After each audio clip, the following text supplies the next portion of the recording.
33 hours on August 6, 1943, the SG radar aboard USS Dunlap detected 4 Japanese destroyers at 29,500 yards in complete darkness. Commander Frederick Moosbrugger, commanding Task Group 31.2 from Dunlap's Bridge, had been waiting for this moment. The Japanese had no idea American ships were tracking them. They had no radar capable of detecting the 6 American destroyers positioned in Vella Gulf. In 17 minutes, 3 Japanese destroyers would be sinking, over 1,200 Japanese sailors and soldiers would be dead, and the Imperial Japanese Navy would face a defeat they could not explain.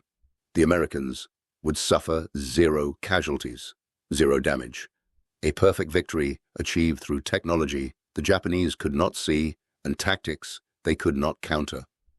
But this victory did not begin on the night of August 6th in Vella Gulf. It began 9 months earlier, in the desperate darkness off Guadalcanal, aboard a brand new destroyer named Fletcher.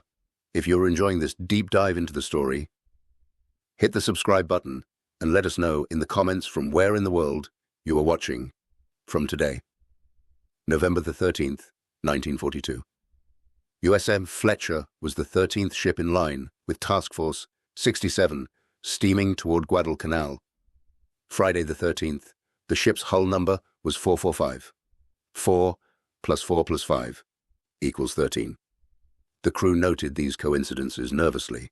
They were sailing into waters that had already swallowed dozens of Allied warships. Iron Bottom Sound. The name said everything about what happened to ships that fought there. But Fletcher had something the sunken ships did not. She had Commander William Cole as captain. She had Lieutenant Commander Joseph Wiley as executive officer. And she had an idea that would change naval warfare forever. Inside Fletcher's cramped chart house, just behind the bridge, Wiley stood next to a circular screen 9 inches in diameter. The screen glowed faintly green in the darkness. On it, bright points of light appeared and faded as an antenna rotated above the ship. This was the SG radar plan position indicator, the PPI scope. Wiley had his battle station here, not at the after steering position where executive officers traditionally went during combat. He wore a sound-powered telephone headset that connected him directly to Captain Cole on the bridge, to the gun directors, to the torpedo crews. He watched the radar scope continuously. As contacts appeared, he sketched them on paper, noting their bearing, their range, their movement. Then he spoke into the headset, coaching the weapons crews onto targets before Cole gave the order to fire. This arrangement was improvised. There was no doctrine for it, no manual explained how to do it. Cole and Wiley invented it because the alternative was dying like the other ships had died in these waters. They understood something most American naval officers in November 1942 still resisted. Radar was not a backup to visual systems. Radar was the primary sensor. At night, radar was the only sensor that mattered. Trust the electronics or die in darkness. That was the choice. Cole had graduated from the Naval Academy in 1928. He was 36 years old, a career destroyer officer who understood that destroyers won battles by being faster, more aggressive, and smarter than larger ships. Radar made destroyers smarter. It gave them eyes that could see through darkness, through smoke, through weather. Cole trained his crew to fight using radar as their primary weapon, not their guns, not their torpedoes, their radar. The SG surface search radar was revolutionary. It operated at 3,000 megahertz using 10-centimeter wavelength microwaves. Previous radars used wavelengths measured in meters. The SC air search radar on many ships operated at 200 megahertz with a 1.5-meter wavelength. The SC could detect large ships at 20,000 yards, but resolution was terrible. Around islands, the SC showed everything as undifferentiated blobs. Operators could not distinguish between ships and land masses. The SG was completely different. The 10-centimeter wavelength provided dramatically better resolution. Contacts appeared as distinct points. An operator could see individual ships. The PPI display was intuitive. Fletcher appeared at the center as a bright dot. North was at the top. Contacts appeared at their actual bearing and range relative to Fletcher. The display updated continuously as the antenna rotated at 15 revolutions per minute. An operator could see the entire tactical situation at a glance. Formation positions were obvious. Contact courses could be determined by watching how the points moved. USS Augusta received the first operational SG radar in April 1942. Fletcher received hers during construction. She was the third Fletcher-class destroyer commissioned on June 30th, 1942. Only Nicholas and O'Bannon entered service before her. Fletcher was the nameship of a class that would grow to 175 destroyers, the largest destroyer program in American history.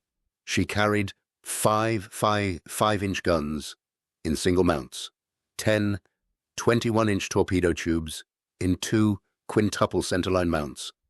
Her designed speed was 38 knots. Her crew numbered 273 officers and men.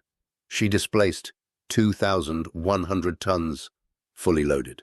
She was a sleek, powerful warship, but what made her truly dangerous was the SG radar and the 2 officers who understood how to use it. Wiley had graduated from the Naval Academy in 1932. He was 31 years old in November 1942. He had served on cruiser Augusta under Captain Chester Nimitz in the 1930s. Nimitz had recognized Wiley as an officer who thought deeply about how things worked, who asked questions that challenged assumptions. When Wiley became Fletcher's executive officer in May 1942, he brought that mindset to the problem of night combat. How do you win when you cannot see? You use technology to see for you. But technology alone was not enough. The Americans had radar at the Battle of Savo Island in August 1942. 4 Allied cruisers were sunk in 37 minutes. American ships, equipped with SC air search radar, had detected the Japanese force, but the radar returns were confused by surrounding islands. Guadalcanal, Savo Island, Florida Island, created a maze of radar echoes. Visual confirmation was required before opening fire. By the time American lookouts saw Japanese ships, torpedoes were already in the water. The pattern repeated through multiple engagements. Battle of Cape Esperance in October 1942. First Naval Battle of Guadalcanal in November 1942. American ships had radar, but radar alone did not win battles. The technology existed. The doctrine to use it effectively did not. Cole and Wiley created that doctrine aboard Fletcher. They reorganized how information flowed through the ship. Traditional naval doctrine said information went from lookouts to the officer of the deck to the captain to the weapons officers. Each step took time. Each step introduced delay. In darkness, delay meant death. Cole and Wiley eliminated the delays. Radar information went from the operator to Wiley to the weapons crews simultaneously. Wiley stood at the PPI scope where he could see the tactical picture continuously. He maintained a mental model of where every ship was, where they were going, what they were doing. He communicated this picture directly to the captain and to the weapons stations via sound-powered telephone. No written messages, no chain of command delays. Direct communication between the person who had the information and the people who needed to act on it. When Cole gave an order to engage, the weapons were already on target because Wiley had coached them there based on radar data. This freed Cole to concentrate fully on commanding the ship, on making tactical decisions, on maneuvering Fletcher through the chaos of night combat. He did not need to interpret radar data himself. He did not need to coordinate weapons targeting himself. Wiley did those things. Cole commanded. Wiley coordinated. The weapons crews executed. It was a new way of fighting. And it worked. Fletcher arrived at Noumea, New Caledonia, on October the 5th, 1942. She immediately began escort and patrol duty in the Guadalcanal operation. On October 30th, she bombarded Lunga Point. On November 9th, she provided cover for landings of reinforcements on the embattled island. 3 days later, she drove off a heavy enemy air attack, her 40mm and 20mm guns shooting down several Japanese aircraft. Then came Friday, November the 13th, the naval battle of Guadalcanal. Fletcher was 13th in line with Task Force 67. Admiral Daniel Callahan led the force from heavy cruiser San Francisco, 5 cruisers, 8 destroyers.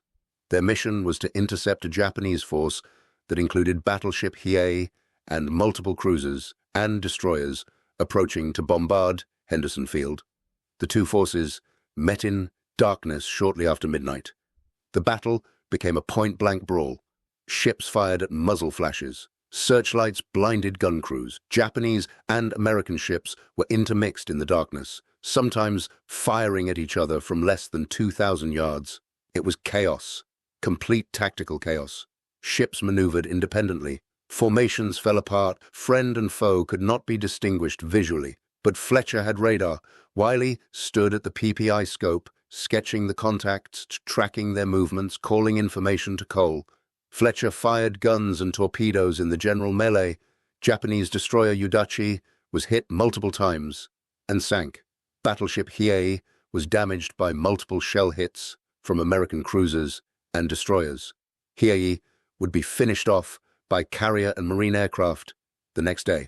But the cost was catastrophic for the Americans. Light cruiser Atlanta took 19 shell hits and a torpedo. Light cruiser Juno was hit and limped away damaged. 4 destroyers were sunk. Admiral Callahan was killed on San Francisco's bridge. Admiral Norman Scott was killed on Atlanta. They were the only 2 American admirals killed in surface combat during the entire Pacific War. Over 700 American sailors died. Fletcher emerged without damage. Not a scratch. The crew called it luck. Lucky 13. But it was not luck. It was radar, and the doctrine Cole and Wiley had created to use it. Fletcher knew where enemy ships were when other American ships were blind. Fletcher maneuvered based on information when other ships maneuvered based on guesswork. Fletcher survived because Cole and Wiley understood that electronics could defeat experience, training, and superior numbers. 17 days later, Fletcher returned to these waters for another night engagement, the Battle of Tassafaronga. Rear Admiral Carlton Wright commanded Task Force 67, 5 cruisers, 4 destroyers, Fletcher, Perkins, Maury, Drayton. The destroyers were positioned ahead of the cruisers. Cole commanded the destroyer division. Wright's operational plan emphasized radar-equipped destroyers scouting in front and delivering surprise torpedo attacks before the cruisers opened fire. It was good doctrine. It was exactly what Cole and Wiley had been advocating. On November the 30th, at 23:14 hours, operators on Fletcher established firm radar contact with Japanese destroyers approaching Tassafaronga Point, range 7,000 yards. Cole immediately radioed Wright for permission to fire torpedoes. The Japanese had no idea American ships were present. They were preparing to unload supply drums for the starving garrison on Guadalcanal. Their destroyers were burdened with cargo on deck. Their attention was focused on the unloading operation, not on watching for enemy ships. The situation was perfect for a surprise torpedo attack. Cole had maneuvered the 4 American destroyers into ideal position. The Japanese were broadside to the Americans. The range was optimum for torpedo attack. Every condition favored the Americans. Cole requested permission to fire at 23:15 hours. Wright replied, "Range not satisfactory." Cole insisted, "No, the range is satisfactory." Wright delayed. 5 minutes passed while Japanese destroyers moved through the optimum attack zone. Finally, at 23:20, Wright gave permission to fire. Fletcher, Perkins, and Drayton fired 20 Mark 15 torpedoes toward the Japanese formation. Maury, lacking SG radar and having no clear contacts, withheld fire. The torpedoes ran toward the enemy at 46 knots, but 5 minutes had passed. 5 critical minutes. The Japanese had moved. The tactical situation had changed. At the same instant the destroyers fired torpedoes, Wright ordered his cruisers to open fire with guns. The gun flashes lit up the darkness. The Japanese saw the American formation. Japanese destroyer Takanami was closest to the Americans. She was hit by the torpedo attack and by gunfire. She sank quickly, but the other Japanese destroyers, commanded by Rear Admiral Raizo Tanaka, immediately counterattacked with torpedoes. The Type 93 long lance torpedo was the best torpedo in the world. 24 feet long, 2-ton weight, 1,000-pound warhead, oxygen-enriched kerosene propulsion, producing no visible wake. American torpedoes left white trails of bubbles visible for miles. The Long Lance was nearly invisible. It ran at 48 knots with a range of 20 miles. American Mark 15 torpedoes ran at 45 knots with a range of 6,000 yards. The Long Lance could hit from 3 times farther away at higher speed. The Japanese launched spreads of Long Lance torpedoes. Heavy cruiser Minneapolis was hit and severely damaged. Heavy cruiser New Orleans was hit, her bow blown completely off. Heavy cruiser Pensacola was hit and heavily damaged. Heavy cruiser Northampton was hit and sank hours later. 4 American cruisers knocked out of the war by Japanese torpedoes. 1 cruiser sunk. The tactical victory Wright had hoped for became a disaster. American radar had detected the enemy. American destroyers had maneuvered into perfect position. American torpedoes had been ready to fire. But the delay. 5 minutes of delay while Wright hesitated. 5 minutes that allowed the Japanese to detect the American force and launch their own torpedoes first. Cole's nearly perfect torpedo attack was thwarted by command hesitation. In the aftermath, Admirals Halsey and Nimitz criticized Cole for the destroyer actions at Tassafaronga. This was profoundly unjust. Cole had done everything correctly. He had detected the enemy with radar. He had maneuvered into position. He had requested permission to fire at the optimum moment. He had executed the attack when finally permitted. His destroyers emerged from the battle without damage after rescuing hundreds of survivors from the sinking cruiser Northampton.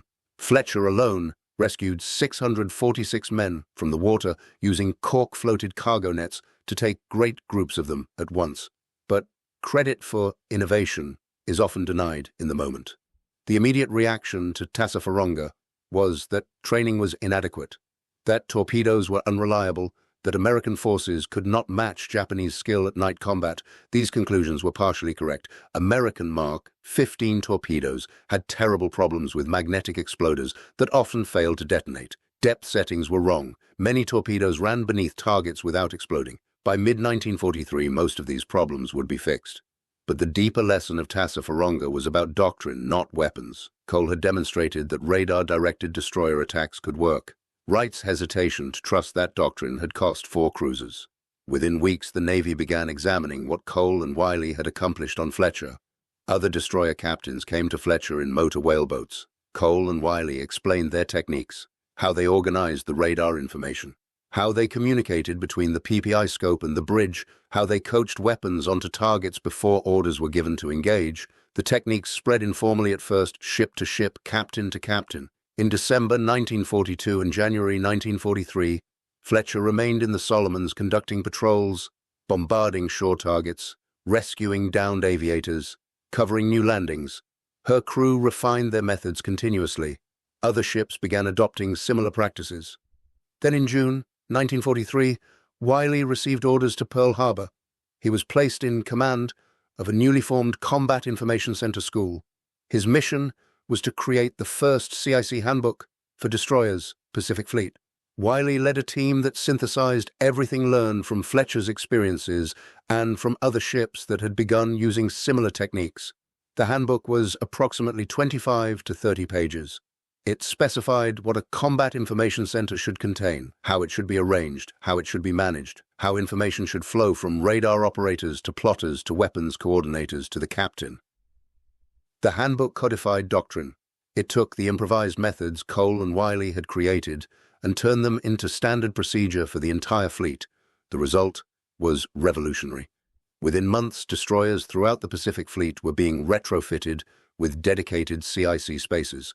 Personnel were trained specifically for CIC duties.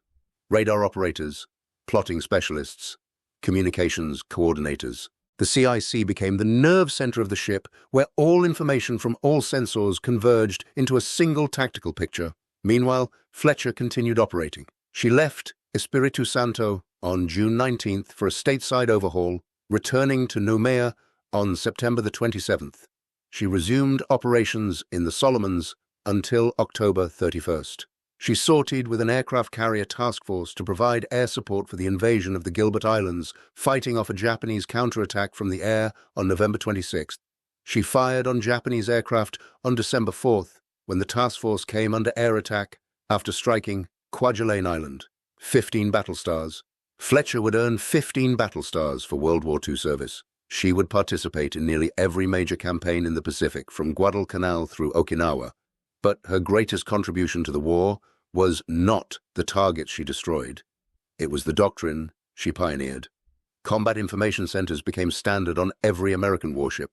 The techniques Cole and Wiley created aboard Fletcher in November 1942 spread throughout the Navy and fundamentally changed how ships fought at night. The impact became clear in August 1943, 9 months after Fletcher's first battles, 9 months after Cole and Wiley proved that radar could dominate night combat, 9 months of spreading doctrine, training crews, retrofitting ships, building confidence in electronics over eyesight. By August 1943, American destroyer commanders throughout the Pacific Fleet understood the new tactics. They understood that radar-directed torpedo attacks could devastate an enemy who had no radar. They understood that surprise was everything, that maintaining radio silence until torpedoes were running was critical, that using islands as radar background to hide your formation was effective, that trusting the electronics completely was the only way to win. Commander Frederick Moosbrugger understood all of this. He had studied the after-action reports from Tassafaronga. He had read the emerging doctrine documents. He had trained his destroyer crews in radar-directed attacks. When intelligence indicated another Tokyo Express run to Kolombangara on August 6th, Moosbrugger was given command of Task Group 31.2. 6 destroyers, no cruisers, no battleships, just destroyers with radar and torpedoes. Rear Admiral Theodore Wilkinson, commanding amphibious forces in the South Pacific, gave Moosbrugger freedom to disregard standard tactical doctrine. Wilkinson's staff recommended avoiding torpedo attacks and relying on long-range gunfire.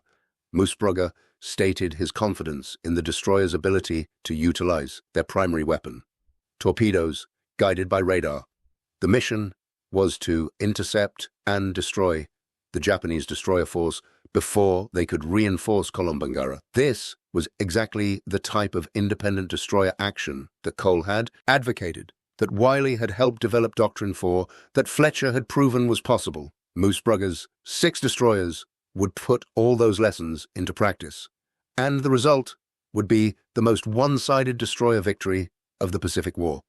If you find this story engaging, please take a moment to subscribe and enable notifications. It helps us continue producing in-depth content like this. The Battle of Vella Gulf, August 6th and 7th, 1943. Moosbrugger's Task Group 31.2 consisted of 6 Fletcher-class destroyers: Dunlap, Craven, Maury, Lang, Starrett, and Stack. All 6 ships carried SG surface search radar. All 6 had been trained in radar-directed attacks. All 6 crews understood the doctrine. The force was organized into 2 divisions. Division A1 consisted of Dunlap, Craven, and Maury. Division A2 consisted of Lang, Starrett, and Stack. Each ship carried 10 21-inch torpedo tubes.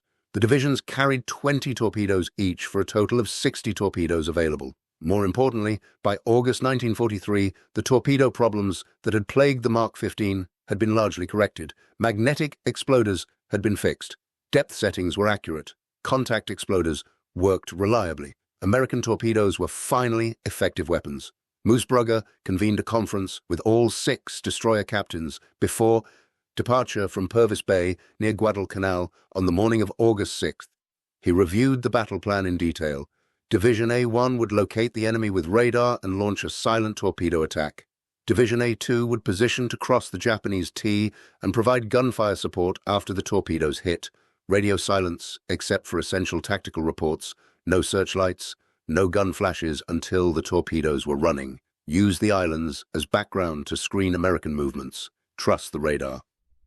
The conference emphasized that success depended on perfect radar operation and precise execution. Every ship needed to track the same targets. Every ship needed to calculate identical firing solutions. The combat information centers aboard each destroyer would coordinate the attack. The CIC was no longer an improvised space. By August 1943, Fletcher-class destroyers had dedicated CIC installations. The spaces were cramped, carved out of existing compartments during construction or refit, but they worked. The radar operators understood their equipment. The plotters knew how to track multiple targets. The coordinators knew how to communicate tactical information to the captain and weapons stations. It was the system Cole and Wiley had invented, now standardized throughout the fleet. Lieutenant Commander Clifton Iverson commanded Dunlap. Lieutenant Commander Frank Gould commanded Sterrett. Both would receive Navy crosses for their actions that night. But the planning conference emphasized that this was a coordinated action. All 6 ships had to execute perfectly. All 6 captains had to trust the doctrine. All 6 crews had to believe that radar could see what human eyes could not. That evening, the task group entered Vella Gulf from the southeast. The night was dark, overcast skies, no moon, visibility less than 1,000 yards, perfect conditions for radar, terrible conditions for visual lookouts. This was exactly the environment where radar provided overwhelming advantage. Moosbrugger's force formed into 2 columns 500 yards apart, Division A1 to port, Division A2 to starboard. At 2300 hours, both divisions turned north and increased to 25 knots. The SG radars on all 6 ships swept continuously. Columbangara Island showed clearly on the scopes to the east, Vella Island to the west. The gulf between them was empty. The Japanese force consisted of 4 destroyers under Captain Kaju Sugiura, Hagikaze, Arashi, Kawakaze, and Shigure. 3 carried troops. Shigure provided escort. They were transporting approximately 900 soldiers to reinforce the garrison on Columbangara. The destroyers were burdened with troops and supplies on deck. Captain Tamichi Hara, commanding Shigure, had objected during the planning meeting. He argued that repeating the same approach route through Vella Gulf was inviting disaster. The Japanese had used this route 3 times before without incident. Hara believed that success bred complacency, that the Americans would be waiting. Sugiura overruled him. The Tokyo Express supply runs had been successful for months. Japanese commanders still believed their superior night fighting ability would protect them. None of the 4 Japanese destroyers carried operational radar capable of detecting surface ships. Japanese destroyer radar in 1943 was primitive. Most Japanese destroyers did not yet have radar installations. Those that did carried Type 22 surface search sets, which operated at 10 centimeters like American SG radar, but with far less capable displays and processing. More critically, Japanese doctrine did not emphasize radar use. Even when radar detected contacts, Japanese commanders waited for visual confirmation before acting. Japanese training emphasized superior night optics. Their lookouts were genuinely better than American lookouts at visual detection. Japanese destroyers carried powerful optical rangefinders and excellent binoculars. The lookouts had been dark adapted for hours. They could see farther than most people would think possible, but lookouts cannot see through darkness at 30,000 yards. Radar could. At 33 hours on August 6th, a Dunlap's SG radar detected 4 contacts bearing 312 degrees, range 29,500 yards, almost due north. Craven confirmed the contact seconds later. Then Mori. The Japanese destroyers were exactly where intelligence predicted. 4 ships in column formation, heading south at approximately 30 knots, closing range. Moosbrugger ordered Division A1 to prepare for torpedo attack. Division A2 began maneuvering to cross the Japanese T. All ships maintained radio silence. The CICs tracked the targets continuously, range decreasing at 27,000 yards, 25,000, 20,000. The Japanese showed no indication they knew American ships were present. Their radar, if they had any, was not detecting Moosbrugger's destroyers. The mountainous bulk of Columbangara Island might be screening the American formation, or Japanese radar was simply not as capable as American SG systems. At 15,000 yards, Moosbrugger ordered his division to close to torpedo range. The 3 destroyers increased to 30 knots. The target solution updated continuously in each CIC. Enemy speed 30 knots, course 180 degrees, range decreasing 10,000 yards, 9,000, 8,000. The torpedo crews stood ready. The Mark 15 torpedoes were loaded in the tubes. The firing solutions were calculated. Bearing, range, target speed, target course, own ship speed and course, wind. All the variables fed into the calculations continuously updated by the CIC plotters and fire control teams. At 2341, range was 7,500 yards. Moosbrugger ordered torpedo launch.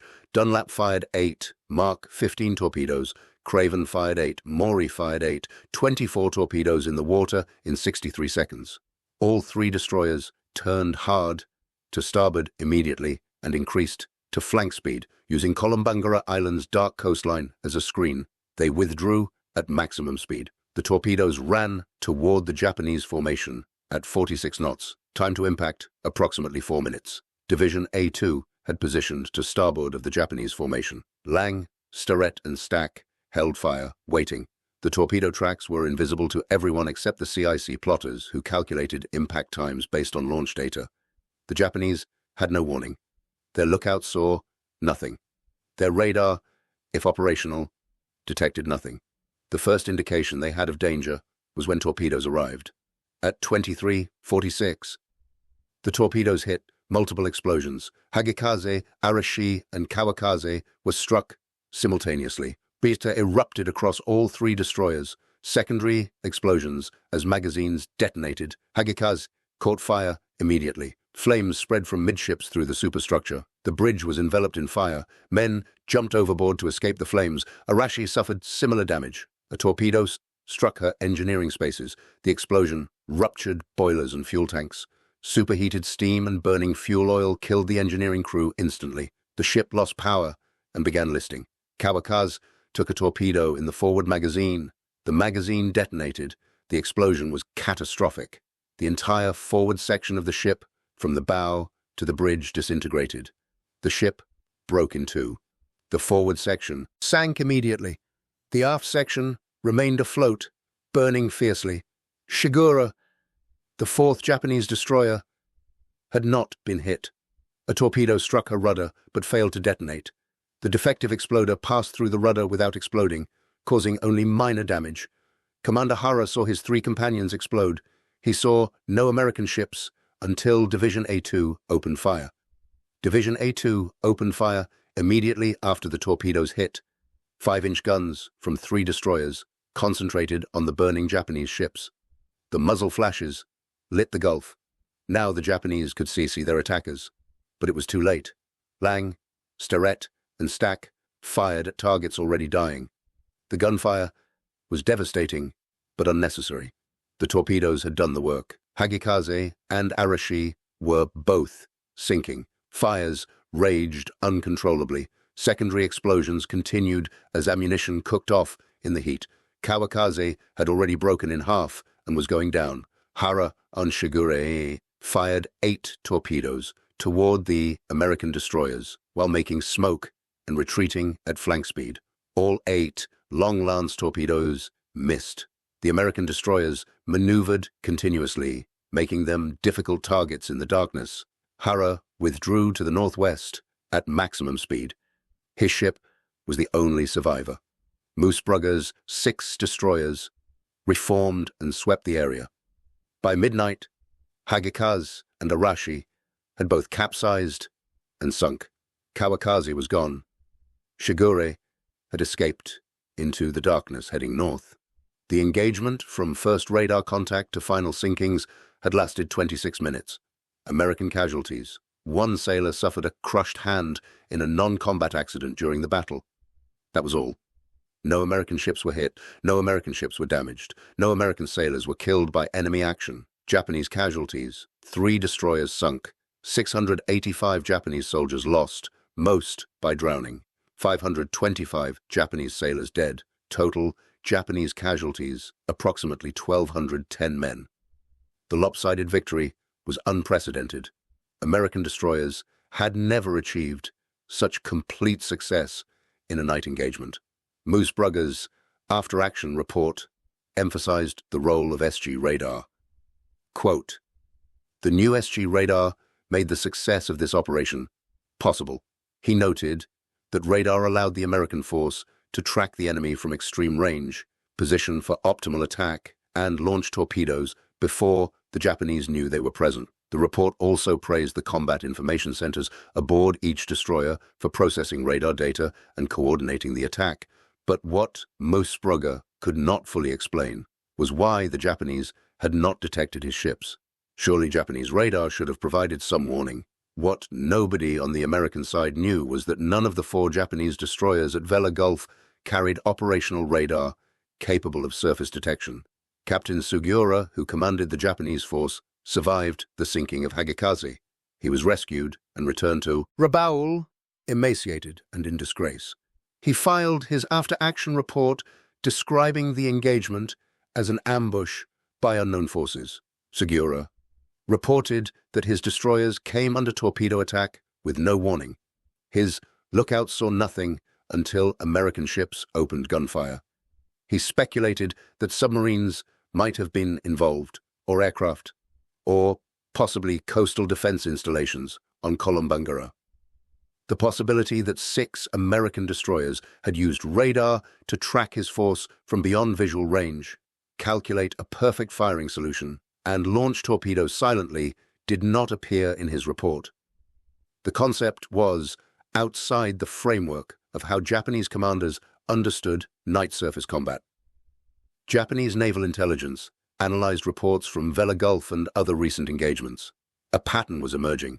American forces were achieving surprise more frequently. American torpedo attacks were more accurate.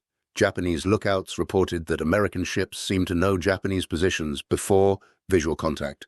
The logical conclusion was that American radar had improved dramatically. But Japanese intelligence had examined captured American radar equipment. They knew Americans had microwave radar similar to Japanese systems. If both sides had comparable technology, why were Americans suddenly winning? What Japanese intelligence failed to understand was doctrine. Technology alone did not determine outcomes. How the technology was used mattered more. Japanese commanders used radar as a supplement to visual lookouts. Americans were using radar as the primary detection and targeting system. Visual confirmation was secondary. This doctrinal shift, more than any technical advantage, explained American success. And that doctrinal shift began aboard USS Fletcher in November 1942 with Commander Cole and Lieutenant Commander Wiley. The technology that enabled Vella Gulf's victory had a remarkable lineage that stretched back years before the battle. The SG radar that detected Japanese destroyers at 29,500 yards was the product of intense British and American collaboration during the darkest days of the war. In September 1940, a British technical mission arrived in the United States carrying a black box containing the cavity magnetron. This device could generate microwave frequency radio waves at power levels useful for radar. British scientists had invented it at Birmingham University. They shared the technology with America in exchange for American industrial capacity to mass-produce radar systems. The radiation laboratory at the Massachusetts Institute of Technology received the magnetron in November 1940. Within months, engineers developed the first microwave radar prototypes. The SG surface search radar emerged from this work. It operated at approximately 3,000 megahertz using 10-centimeter wavelength. This was revolutionary compared to earlier radars that used wavelengths measured in meters. The shorter wavelength of the SG provided much better resolution. Contacts appeared as distinct points rather than fuzzy blobs. The SG had another innovation: the plan position indicator display. Previous radars showed returns as spikes on an oscilloscope. The operator watched a horizontal line sweep across the screen. When the radar pulse hit something, a spike appeared on the line. The operator had to interpret the spike height and position to determine bearing and range. It required training and concentration. The PPI display was completely different. It was a circular screen showing a map-like view. The ship appeared at the center as a bright dot. North was at the top. Contacts appeared as bright points of light at their actual bearing and range relative to the ship. The display updated continuously as the antenna rotated. An operator could see the entire tactical situation at a glance. Formation positions were obvious. Contact courses could be determined by watching how the points moved. Multiple contacts were easy to track. It was intuitive and required less training than oscilloscope displays. By November 1942, fewer than 50 American warships had SG radar. It was still cutting-edge technology. Many officers viewed it skeptically. The equipment was complex and could malfunction. Vacuum tubes failed regularly and had to be replaced. The antenna motors sometimes jammed. In rough seas, the masthead motion could affect antenna position. Officers who had served their entire careers without radar were not convinced it was worth depending on. But the officers who understood it, like Cole and Wiley, recognized it as transformational. The SG antenna was mounted on the forward face of the ship's main tower structure. The antenna was a rectangular frame, about 2 feet by 3 feet, containing the transmitter and receiver. It rotated continuously, scanning 360 degrees. Maximum range on destroyer-sized targets was approximately 30 miles in good conditions. Smaller ships, like patrol boats, could be detected at 15 to 18 miles. The bearing accuracy was within 1 degree. Range accuracy was within 100 yards at maximum range, improving to within 50 yards at closer ranges. These were impressive specifications, but the real advantage was that radar worked in complete darkness.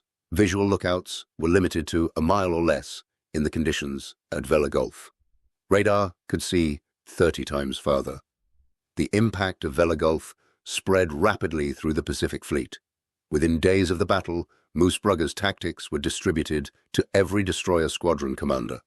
Rear Admiral Wilkinson sent the action report throughout the command structure. The message was clear. SG radar worked. Radar-guided torpedo attacks worked. Independent destroyer operations worked. Other commanders began implementing similar tactics immediately. On August 17, 1943, just 11 days after Vella Gulf, destroyers using radar-guided attacks sank 2 more Japanese destroyers near Bougainville. On September 6th, another engagement resulted in 3 Japanese destroyers sunk for 0 American losses. The pattern continued through the fall of 1943 and into 1944. American destroyers with SG radar were winning night battles decisively. The kill ratio reversed completely. Before Vella Gulf, American forces typically lost 2 ships for every Japanese ship destroyed in night actions. After Vella Gulf, Americans were destroying 2 or 3 Japanese ships for every American loss. In many engagements, American forces took no losses at all. Japanese Naval Command recognized the shift. By late September 1943, Japanese doctrine changed. Destroyers were ordered to avoid night engagements with American forces unless they held significant numerical superiority. The Tokyo Express supply runs that had sustained Japanese garrisons throughout the Solomons became increasingly rare. When they did occur, Japanese forces used submarines and small craft instead of destroyers. The American destroyer force, once considered inferior to Japanese night fighting capability, had become the dominant force in nocturnal surface combat. Several experienced Japanese commanders were killed in late 1942 and throughout 1943, trying tactics that had worked perfectly before Guadalcanal. They closed to short range for torpedo attacks and were destroyed by radar-directed gunfire before they could launch. They tried to use searchlights to illuminate targets and were hit by ships firing from beyond searchlight range. They attempted to evade by maneuvering at high speed and were tracked continuously by radar. The fundamental problem was that they were fighting an enemy using a technology they could not detect and could not counter. It is impossible to develop effective tactics against a capability you do not understand.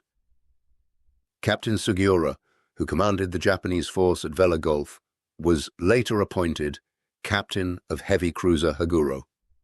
He was killed when Haguro was sunk by British destroyers off Malaya in May 1945. The Royal Navy destroyers used radar to track Haguro in darkness and launch torpedoes from beyond visual range. The same tactics that destroyed Sugiura's destroyers at Vella Gulf destroyed his cruiser 22 months later. Commander Hara, who survived Vella Gulf in Shigure, continued in destroyer command. Shigure survived until January 1945, when she was sunk by submarine USS Blackfin in the Gulf of Siam. After the war, Hara wrote a memoir titled Japanese Destroyer Captain, published in 1958. In it, he described Vella Gulf as a perfect American victory. He acknowledged that American radar superiority had been decisive. He noted the Japanese forces had no counter to radar-guided attacks. Hara specifically mentioned that Japanese lookouts, despite their superior training, could not compete with electronic detection. The doctrinal revolution that Fletcher pioneered spread beyond destroyers. By 1944, every major American warship had a combat information center. Aircraft carriers used CICs to direct fighter interceptions. Battleships used CICs to coordinate anti-aircraft defense and surface gunnery. Cruisers integrated their weapon systems through CIC coordination. The amphibious forces used CICs to manage landing operations and naval gunfire support. The submarine force developed their own version for coordinating wolfpack attacks. The entire Navy reorganized around the principle that centralized information processing was superior to distributed decision-making. This represented a fundamental philosophical shift. For centuries, naval combat had been conducted by commanders who made decisions based on what they personally observed. The captain stood on the bridge and looked at the enemy through binoculars. He saw where shells were landing. He saw damage on enemy ships. He made decisions based on direct visual observation. The Combat Information Center changed this completely. The captain now sat in the CIC, or received information from the CIC. He made decisions based on electronic displays showing dots and numbers. He trusted radar operators and plotters he might never see. He acted on information processed by enlisted specialists rather than his own observations. This required a complete change in how officers were trained and how they thought about command. The Naval Academy curriculum was revised to include extensive radar and electronics training. Officers attended CIC schools at Pearl Harbor and other training facilities. The schools taught not just how radar worked technically, but how to organize information flow, how to manage CIC teams, how to make decisions based on processed data rather than direct observation. It was a revolution in naval command philosophy as profound as the introduction of the telegraph in the 19th century or radio in the early 20th century. And it began aboard Fletcher with two officers who understood that technology could only succeed if doctrine changed to accommodate it. Commander William Cole was promoted to captain and given command of other ships. He continued in destroyer command through the war, always emphasizing radar-directed tactics and CIC integration. After the war, Cole was promoted to Rear Admiral. He commanded Battleship Division 8 during the Marianas Campaign in 1944. He continued advancing through flag ranks, eventually becoming Vice Admiral. He served in various administrative posts, including Commandant of the Washington Navy Yard and Commandant of the 6th Naval District in Charleston, South Carolina. He retired from the Navy in 1954 after 43 years of service. In interviews late in his life, Cole consistently credited Wiley's contributions and the crew's training for Fletcher's success. He remained modest about his own role, though naval historians recognized him as one of the key innovators who transformed American destroyer doctrine. Cole died on September 9, 1984 in Bethesda, Maryland at age 92. Lieutenant Commander Joseph Wiley received his first command, USS Trevor, in January 1943. After 6 months, he was ordered to Pearl Harbor to lead the team writing the CIC Handbook for destroyers. The handbook was completed in approximately 6 weeks.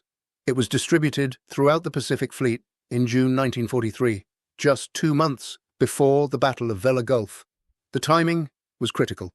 The doctrine that Cole and Wiley had pioneered on Fletcher, now codified in the handbook, was available to every destroyer commander in time for the campaign that would drive the Japanese out of the Solomons.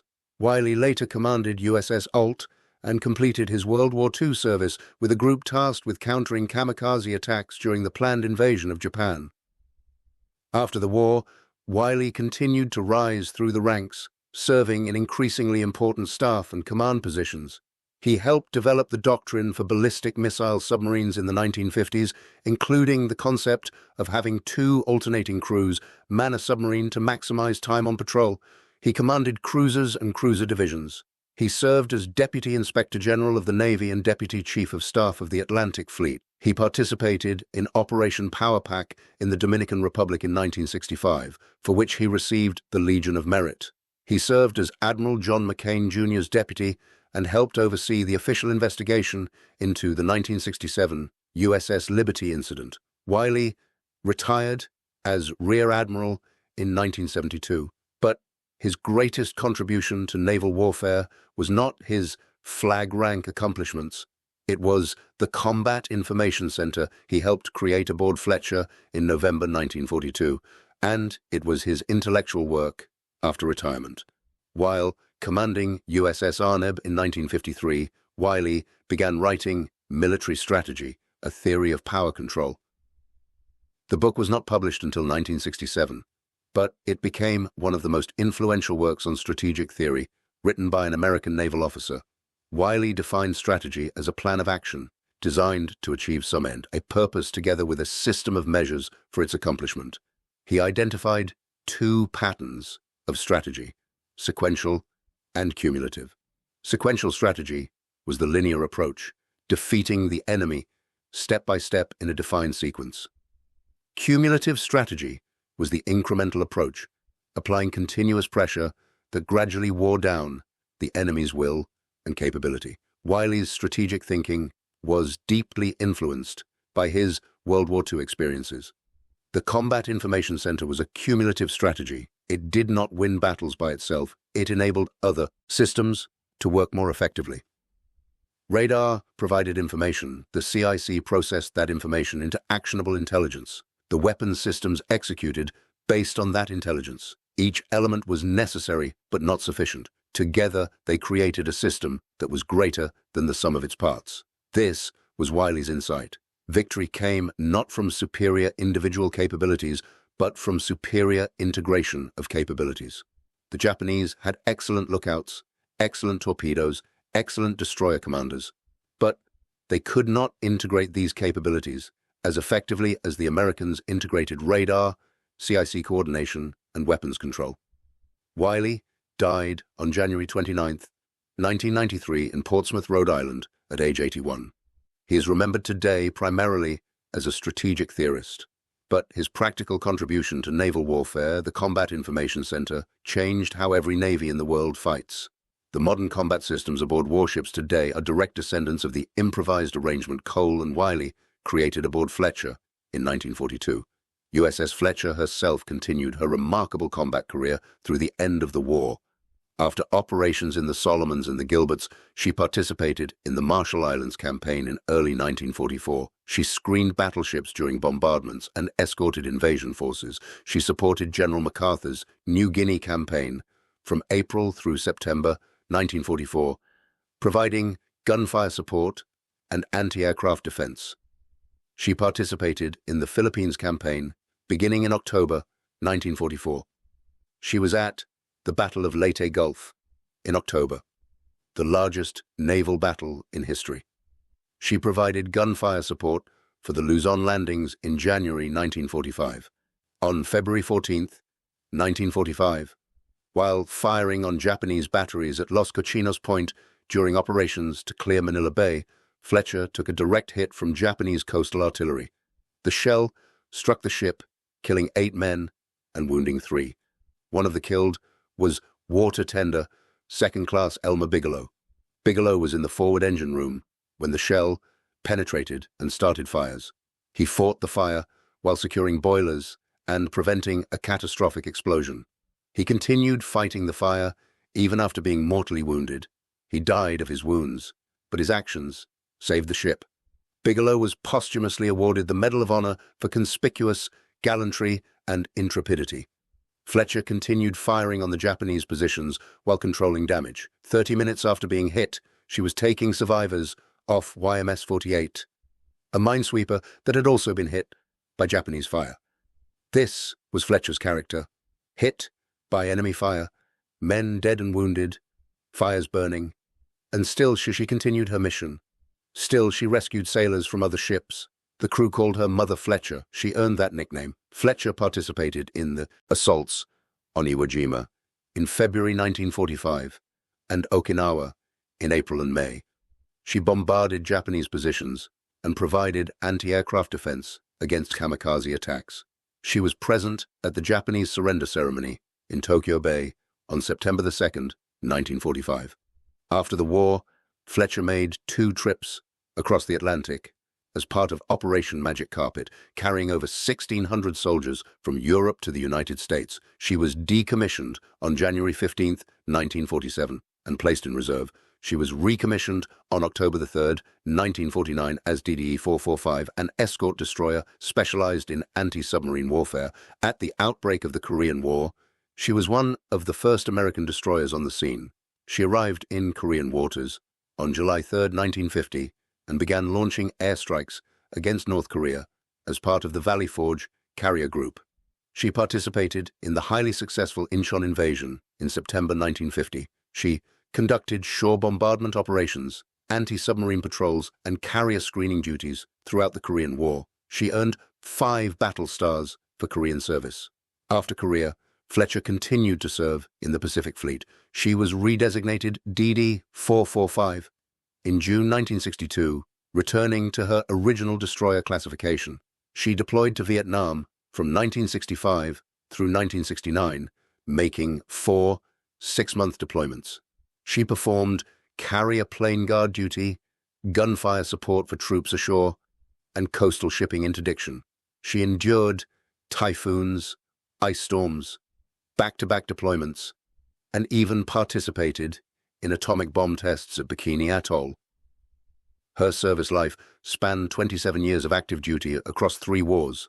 Fletcher was decommissioned for the final time on October 1st, 1969. She was stricken from the Naval Vessel Register the same day. Despite efforts to preserve her as a museum ship, funding could not be secured. She was sold for scrap on February 22nd, 1972. The ship that pioneered the Combat Information Center, the ship that proved radar could dominate night combat, Saint, the ship that earned 15 World War II battle stars and 5 Korean War battle stars, was cut apart with torches and melted down. A few artifacts were preserved: the ship's bell, the ship's wheel, some commemorative plaques. These items are held in various naval museums. But the ship herself is gone. The Fletcher class as a whole was phenomenally successful. 175 ships commissioned between 1942 and 1945. They served in the United States Navy through the Vietnam War. Many were transferred to Allied navies and served for decades longer. The last Fletcher in service was BAM Quitlahuac, formerly USS John Rogers, which left the Mexican Navy in 2001. The total service life of the Fletcher class stretched over almost 6 decades into the 21st century. Several Fletchers are preserved as museum ships today. USS Kidd in Baton Rouge, Louisiana, USS Cassine Young in Boston, Massachusetts, USS The Sullivans in Buffalo, New York. These ships allow modern visitors to see what a Fletcher-class destroyer looked like, to walk through the cramped spaces, to stand on the bridge and imagine what night combat was like. But none of these museum ships are Fletcher herself. The name ship of the class, the ship where the Combat Information Center was invented, the ship that changed naval warfare, no longer exists, except in documents and photographs and in the memories of the men who served aboard her. The Battle of Vella Gulf was commemorated by the Navy. Escort carrier USS Vella Gulf, CVE 111, was commissioned in 1945 and served until 1946. Ticonderoga-class guided missile cruiser USS Vella Gulf, CG-72, was commissioned in 1993 and remains in service today. The cruiser carries the most advanced radar and combat systems in the world. Her Aegis combat system can track hundreds of targets simultaneously, engage multiple threats with missiles and guns, coordinate with other ships and aircraft, and present a complete tactical picture to the commanding officer. The Aegis system is the direct descendant of the Combat Information Center that Cole and Wiley created aboard Fletcher. The principles are identical. Centralize information from multiple sensors, process that information into a coherent tactical picture, coordinate weapons systems to engage threats, present the synthesized picture to the commander so decisions can be made based on complete information rather than partial observations. The technology has advanced enormously. Modern radars can see hundreds of miles. Modern computers can process millions of data points per second. Modern displays can show three-dimensional tactical pictures with predictive tracking. But the doctrine, the fundamental concept of how to organize and use information in combat, comes from Fletcher in November 1942. The lessons from USS Fletcher and the Battle of Vella Gulf extend beyond naval warfare. They apply to any situation where technology can provide advantage, but only if doctrine changes to exploit it. Technology alone is never sufficient. The Americans had radar at Savo Island in August 1942 and lost 4 cruisers. The Americans had radar at Tassafaronga in November 1942 and lost 4 cruisers. The Americans had radar at Vella Gulf in August 1943 and lost nothing while sinking 3 enemy destroyers. The technology was similar. What changed was doctrine. What changed was the willingness of commanders to trust the technology completely, to organize their forces around the technology's capabilities, to train their crews in how to use the technology effectively, to abandon old methods that no longer worked and embrace new methods that did. This is extraordinarily difficult. Most organizations resist change. Most leaders prefer proven methods over untested innovations. Most people trust their own experience over unfamiliar technology.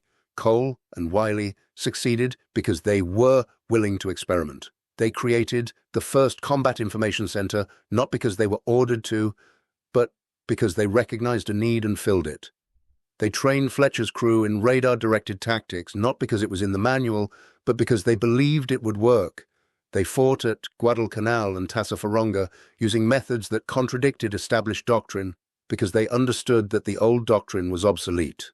Their innovation succeeded because they were rigorous about it. They did not simply declare that radar was better, they organized information flow carefully. They trained crew members in specific roles. They practiced coordination between radar operators, plotters, weapons crews, and command. They refined their methods after each engagement. They documented what worked and what did not. They shared their knowledge with other ships. When Wiley was ordered to Pearl Harbor to write the CIC handbook, he synthesized months of hard-won practical experience into clear, actionable doctrine that other ships could follow. This is how innovation spreads, not through top-down mandates, but through bottom-up experimentation, rigorous evaluation, documentation, and dissemination. Fletcher's Combat Information Center was not imposed by the Navy Department. It was created by 2 officers who saw a problem and solved it. The Navy Department recognized the solution's value and spread it throughout the fleet. This pattern of innovation, where practitioners experiment and leadership recognizes and amplifies success, is how organizations adapt to changing conditions. It requires both creative operators willing to try new approaches and enlightened leadership willing to support experimentation and scale what works. The Japanese Navy failed this test. They had access to radar technology.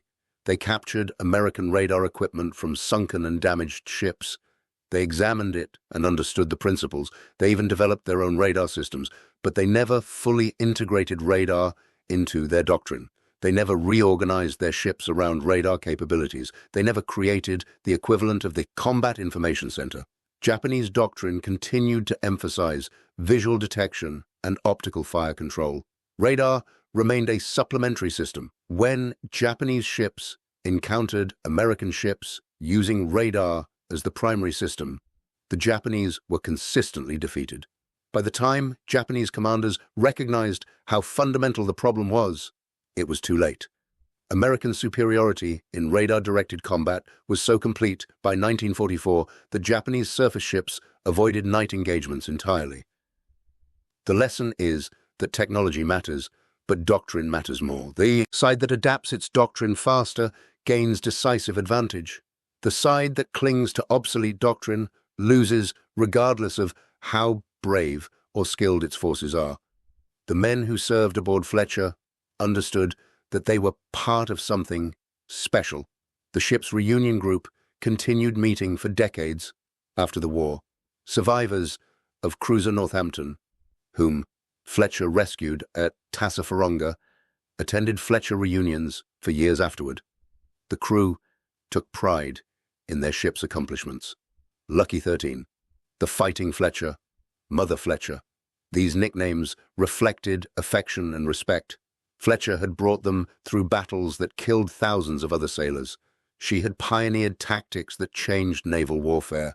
She had earned more battle stars than almost any other destroyer in the Pacific. The men who served aboard her knew they had been part of something historically significant. Rear Admiral Wiley spoke at a Fletcher reunion in late 1992, just a few months before his death in January 1993. He was 81 years old, but he was lucid, eloquent, and sharp. He shared anecdotes about his service aboard the destroyer during World War II. He talked about Captain Cole, whom he described as one of the finest officers he ever served with. He talked about the crew, who learned and adapted faster than anyone had thought possible. He talked about the invention of the Combat Information Center with characteristic modesty, emphasizing that it was a team effort born of necessity rather than any individual brilliance.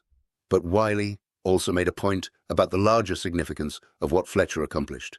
He said that warfare had always been about information. The side that knows more about the enemy's location, strength, and intentions has enormous advantage. For centuries, gathering that information was slow and imperfect. Scouts reported what they saw. Lookouts strained to see through darkness and weather. Commanders made decisions based on fragmentary, outdated information. Radar changed this fundamentally. For the first time, commanders could see the entire tactical situation simultaneously. They could track multiple enemies continuously.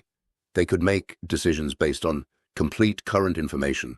But, Wiley emphasized, the technology was useless without the organization to exploit it. The Combat Information Center was that organization. It took raw data from radar and converted it into actionable intelligence. It coordinated weapons systems so they could engage based on that intelligence. It presented the tactical picture to the commander so decisions could be made quickly and correctly. Wiley said that the CIC was perhaps the most important innovation of the Pacific War because it changed the fundamental nature of command. The commander was no longer limited by what he personally could observe. He could see everything the ship's sensors could detect, processed, and presented in usable form. This remains true today. Modern warfare is about information dominance. The side that can collect, process, and act on information faster wins. This was true at Vella Gulf in 1943. It is true today. Commander Frederick Moosbrugger, who led the 6 destroyers at Vella Gulf, was promoted to captain shortly after the battle. He received the Navy Cross for extraordinary heroism and distinguished service. He continued in destroyer command through 1944, leading Destroyer Division 12 through the Philippines campaign. His destroyers participated in the Battle of Leyte Gulf in October 1944, where American forces used radar-guided tactics throughout the massive engagement. After the war, Moosbrugger was promoted steadily through the ranks. He reached Rear Admiral in 1951 and Vice Admiral in 1955. He commanded Military Sea Transportation Service Pacific from 1952 to 1955, a critical logistics role during the Korean War. He retired in 1956 after a distinguished career. He died on October 1, 1974 at age 73. USS Moosbrugger, a Spruance-class destroyer, was Commissioned in 1978 and named in his honor. The ship served until 2000 and was then decommissioned and sold to the Mexican Navy, where she served as Arm Netzahualcoyotl until 2003. Moosbrugger's name is remembered in naval history for the perfect victory at Vella Gulf. But Moosbrugger himself always credited the doctrine developed by earlier commanders and the skill of his crews for the success. He recognized that he was executing tactics that others had pioneered. He was standing on the shoulders of men like Cole and Wiley, who had figured out how to win before he arrived. The technology that gave American destroyers their advantage continued to evolve throughout the war and afterward. By 1945, American warships carried multiple radar systems optimized for different functions: air search radar for detecting aircraft at long range, surface search radar for detecting ships, fire control radar for aiming guns, identification systems for distinguishing friendly from enemy aircraft. The electronic equipment became as important as the guns and torpedoes. Ships were designed from the keel up, with radar as a primary consideration. Placement of antennas, routing of cables, location of CIC spaces, all were planned during the design phase rather than added as afterthoughts. The personnel manning the electronics became specialists with extensive training: radesmen, sonarmen, electronic technicians. These ratings required technical skills that traditional sailors did not have. The Navy established schools specifically to train electronic specialists. The complexity of modern warships increased dramatically as electronics were integrated into every system.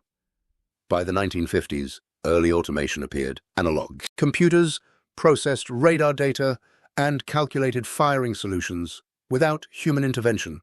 By the 1960s, digital computers replaced analog systems. By the 1970s, integrated combat systems like Aegis combined radar, fire control, and weapons into unified networks.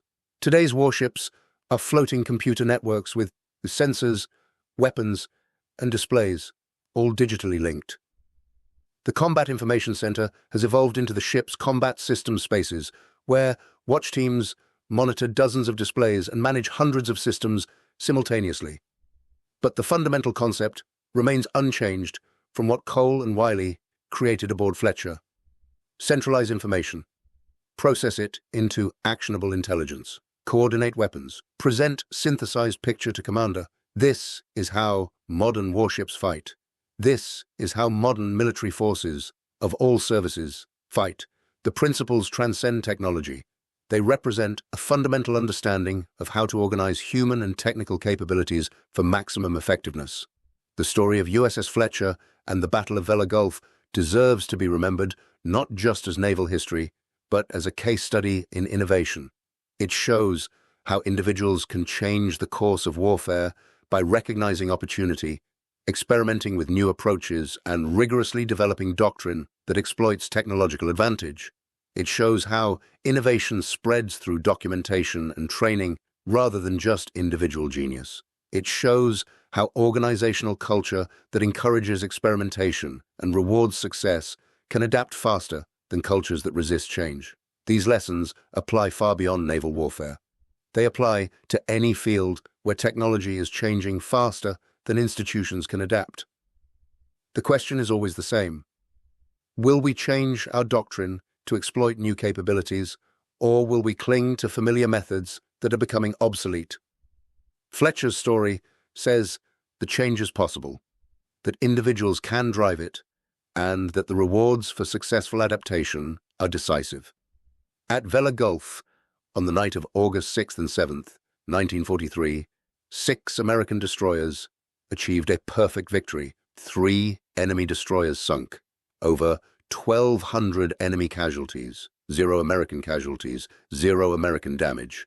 It was the most one-sided destroyer victory of the Pacific War. But that victory was not about courage or skill or superior weapons, though American crews had all of those. It was about doctrine. It was about understanding that radar could see what human eyes could not, that electronics could process information faster than human brains, that trusting technology completely was the only way to exploit its full potential. The doctrine came from USS Fletcher, from Commander Cole and Lieutenant Commander Wiley, from the crew that learned to fight in a new way, from the CIC handbook that spread the knowledge, from the commanders like Moosbrugger who executed the tactics perfectly, from the radar operators and plotters whose names we do not know, but whose work made the victory possible. They changed naval warfare forever. Every navy in the world today fights the way Fletcher taught the American Navy to fight. That is their legacy. Thank you for watching. For more detailed historical breakdowns, check out the other videos on your screen now, and don't forget to subscribe.